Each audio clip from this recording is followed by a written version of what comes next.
Happy Valentine's weekend. Well, this weekend, I'm going to share with you a little bit from our seminar that's been so successful and is available online. Spiritual Steps for Great Relationships. It includes 2 CDs and the handout that can really work immediately in developing a relationship that is really grounded in something more than infatuation. I heard a wonderful story that at first sounded funny, but it has a much deeper meaning. It's about a man that had been married for over 30 years, and he returned home one evening and found his wife packing. "What in the world are you doing?" he asked. I can't handle it anymore," she said. "We've done nothing but fight, argue, and complain and bicker at each other, and that's it. I've decided to leave."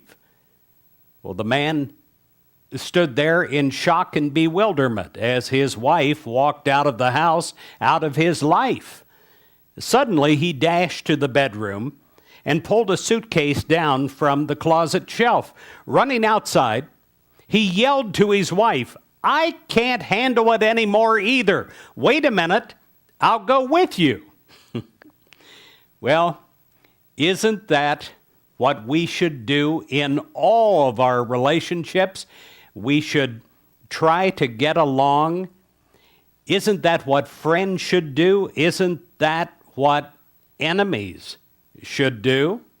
When one starts to walk out, let's grab our suitcase and go with them, and not try to continue it, but reinvent our relationship.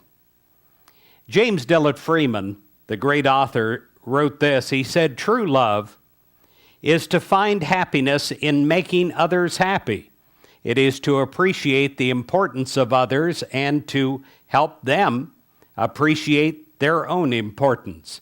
Love is a power that links the lonely islands of human souls beaten by the icy separating seas of ignorance, fear, and circumstances."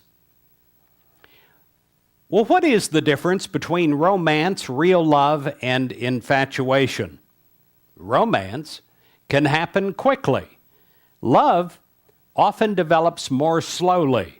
It begins as a friendship, and then it grows into love as the partners come to know and appreciate each other. Infatuation, though, is very different. It involves falling in love with your own creation, what you need and hope for the other person to be, rather than the reality of what the other person is. There are 4 steps of spiritual growth. I'd like to share these with you. Number 1, the first stage, is the to me stage. Everything happens to me. I'm a victim. Poor little old me. I'm in my woe boat, woeing around. Oh, everything happens to me. Poor me. I am a victim. It is the to me stage. The second stage. The second stage of spiritual growth is where we're growing up a bit.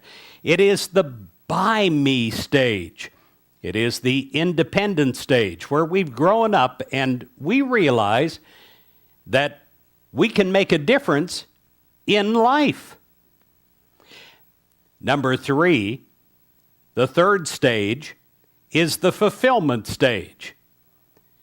And that is realizing it is not by me, but through me. There's a huge difference. It is the through me stage that God finally works through you. As it says in the Bible, it is not I, but the Christ within. That makes the difference. It is through me that God works. It is the fulfillment stage. The fourth stage is the highest stage of spiritual growth that each one is seeking that watches this broadcast. I am seeking as me. That is the stage number 4. Jesus said, Look at me, look at God. God is love, and I am love.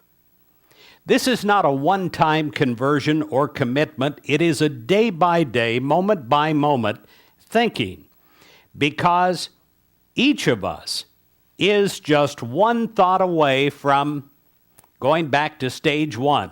Truly, it is the fall of man to the victim consciousness. We must continually walk the high path and express God is love as me. I wish you a very happy Valentine's weekend, my friend. Happy Valentine's Day.